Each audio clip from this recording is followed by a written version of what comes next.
Bismillahirrahmanirrahim. Dear students, Assalamu alaikum. I am your mathematics teacher, हाफिज रिजवान अली. आज हम unit number 8 start करेंगे, functions and graphs. Function क्या होता है? फंक्शन एक मशीन है. जैसे एग्जांपल लेते हैं, आपने पॉपकॉर्न की मशीन देखी होगी. उसमें कॉर्न एज अ इनपुट डालते हैं, मशीन वर्क करती है और हमें क्या हासिल होता है? पॉपकॉर्न. यानी कि इनपुट दें, मशीन वर्क करे और आउटपुट हासिल हो जाए, तो इस चीज़ को हम क्या बोलते हैं? फंक्शन बोलते हैं.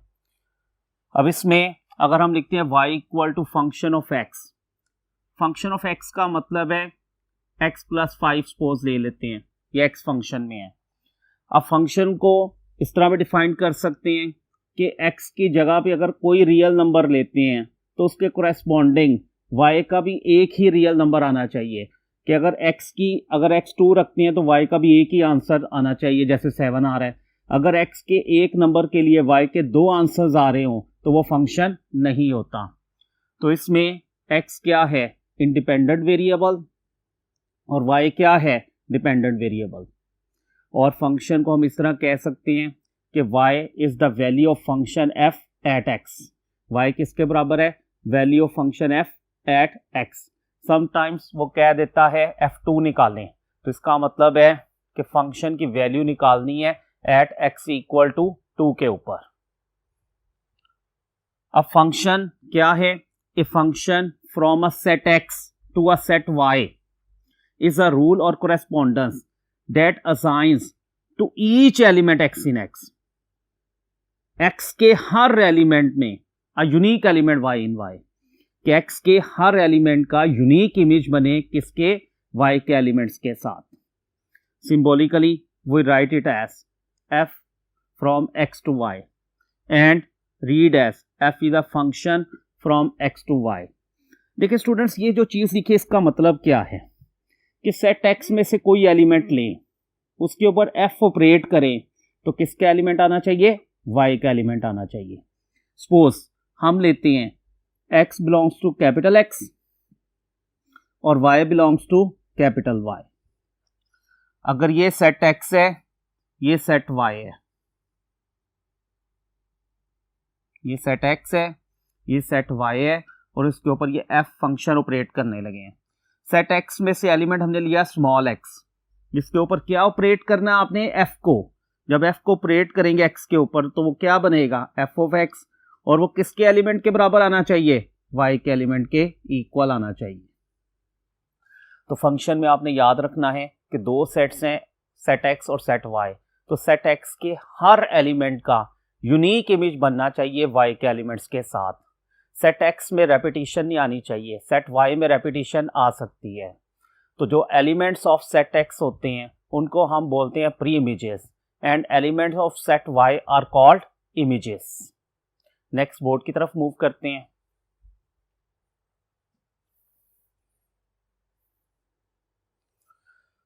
तो ये बात हमने अभी डिस्कस की है कि the elements of x are called pre images and the corresponding elements of set y are called the images. हम इसके लिए एग्जांपल एक लेते हैं कि अगर हमारे पास ये दो सेट्स हैं x y, इनके दरमियान फंक्शन डिफाइन करते हैं. अगर ये 1 2 3 है, ये a b c है, तो 1 का b के साथ इमेज, 2 का a के साथ, और 3 का अगर हम c के साथ इमेज बनाएं, तब आप देखें विच इज अ फंक्शन. क्यों ये फंक्शन है कि x की किसी एलिमेंट का डबल इमेज नहीं बन रहा, कि 1 का सिर्फ b के साथ, 2 का सिर्फ a के साथ, 3 का ओनली c के साथ. अगर सपोज 3 का इमेज b के साथ भी बन रहा होता तो फिर ये फंक्शन नहीं होगा. और x के हर एलिमेंट का इमेज बनना चाहिए. y में एक्स्ट्रा आ सकता है, y में हो सकता है यहां पे d होता, तो फिर भी ये क्या होगा? फंक्शन होगा. तो हमने ये डेफिनेशन में बात की है कि x के हर एलिमेंट का इमेज होना चाहिए यूनिक, किसके? एलिमेंट्स ऑफ सेट y के साथ. अब एग्जांपल लेते हैं. Let x equal ABC. Set x में ये 3 एलिमेंट्स हैं and set y 1 2 3. State whether or not the rules indicated by the following figures are functions from set X to set Y. अब हमने चेक करना है कौन सा फंक्शन और कौन सा फंक्शन नहीं है। देखें स्टूडेंट्स, ये फंक्शन नहीं है, क्यों? सेट एक्स के हर एलिमेंट का इमेज नहीं बन रहा, तो सी इसमें ऐसा एलिमेंट है जिसका इमेज नहीं बन रहा, तो it means that which is not a function.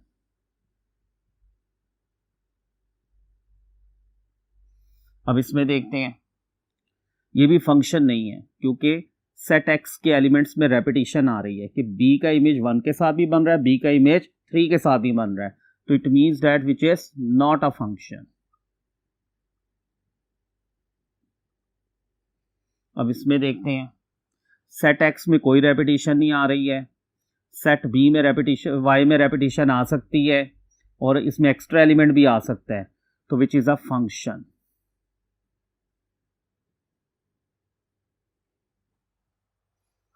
Next board की तरफ मूव करते हैं।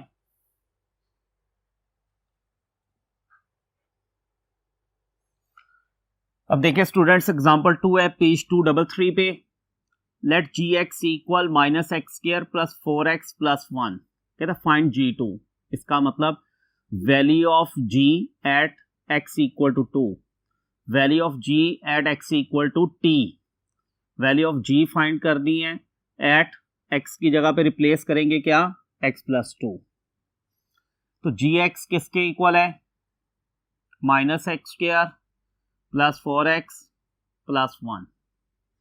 पहले हम निकालते हैं G2, तो इसका मतलब x की जगह पे 2 रिप्लेस कर दे दोनों तरफ, माइनस 2 का square plus 4 into 2 plus 1, minus 4 plus 8 plus 1, 9 minus 4 which is 5। तो ये आंसर आ गया G2 का। उसके बाद हमने क्या फाइंड करना है, GT। तो इसका मतलब है गिवन फंक्शन में x की जगह पे t रिप्लेस करेंगे दोनों तरफ, तो क्या आएगा, minus T square plus 4t plus 1। यही आंसर है।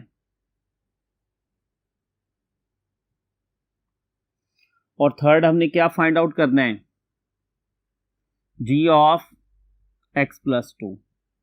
इट मीन्स इधर x की जगह पे दोनों तरफ रिप्लेस कर दें x प्लस 2, तो माइनस x प्लस 2 का square plus 4 into x plus 2 plus 1। Square open करते हैं, x square plus 4 plus 4x plus 4x plus 4 2 jar 8 plus 1।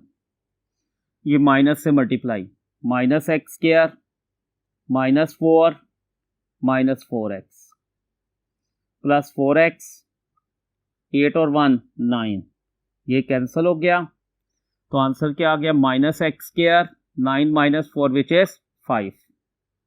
ये आंसर है जी एक्स प्लस 2 का।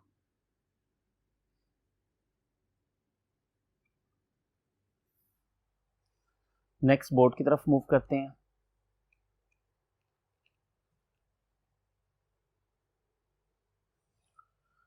One two one function. अब इसको डिफाइन करने से पहले हम कुछ फंक्शंस पहले डिफाइन करते हैं।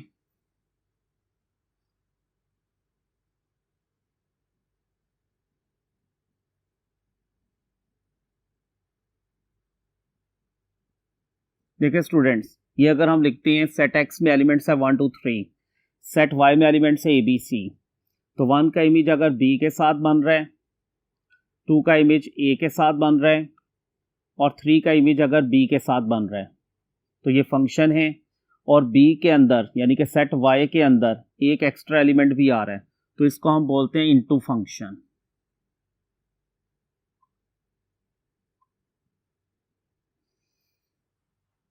अब हम ऑनटू फंक्शन की एग्जांपल ले लेते हैं।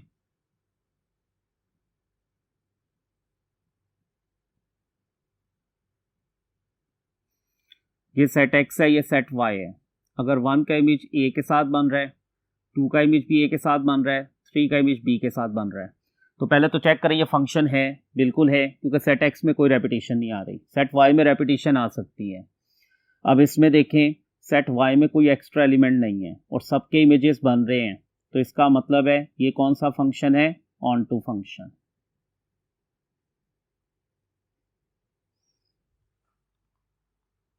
तीसरी एग्जांपल है 1-1 फंक्शन।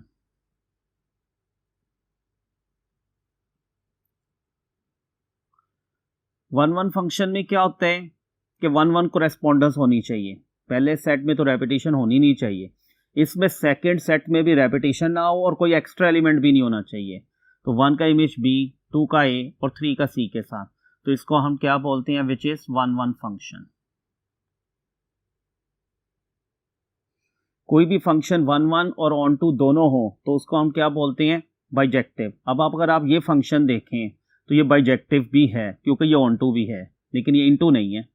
और अगर कोई भी फंक्शन 1-1 और इनटू हो तो उसको हम इंजेक्टिव फंक्शन भी कहते हैं और उसको हम 1-to-1 फंक्शन भी कहते हैं।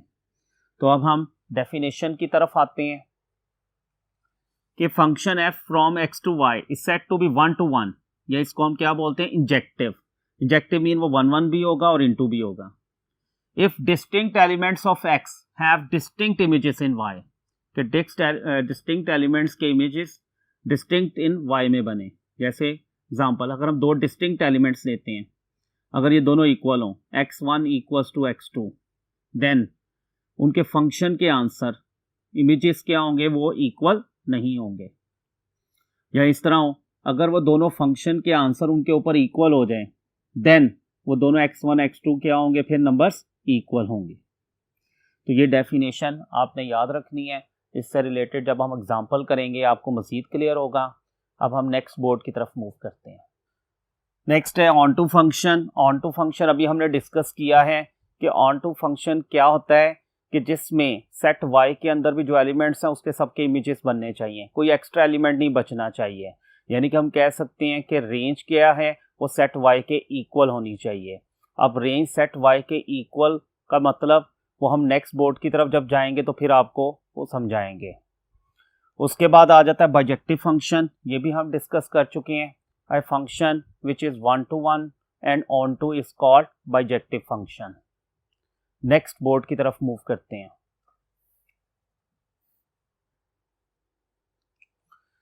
देखिए नेक्स्ट है domain and range of a function.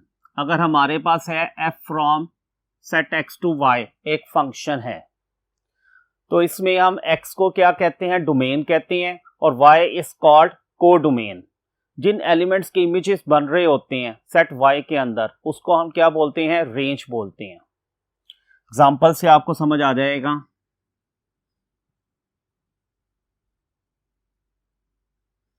Set x है, सेट y है, f फंक्शन है, 1 2 3 a b c d।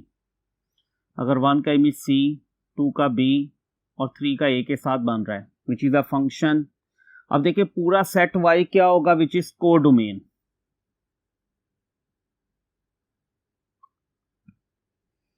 और रेंज इसमें क्या होगी, ए बी सी।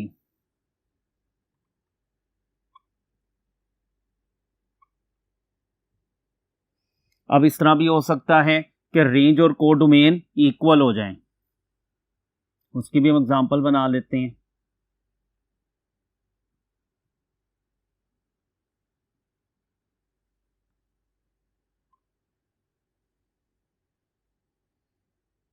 अब ये फंक्शन है और इसमें देखें सेट y क्या है, को डोमेन, और रेंज भी क्या है, वो ABC है, और को डोमेन भी क्या है, ABC। तो हमने जो कहा था ऑन टू फंक्शन में, range of f is the whole set y। अब यहाँ पे रेंज ABC है, वो होल सेट y के इक्वल आ रही है, तो इसका मतलब है रेंज और को डोमेन इसमें क्या आ रही है, इक्वल आ रही है। तो रेंज इक्वल्स टू को डोमेन। अब इन दोनों रिलेशन से हम ये बात कह सकते हैं कि रेंज को डोमेन के इक्वल होगी या रेंज सबसेट होगी किसका, को डोमेन का। तो therefore range is the subset of को डोमेन।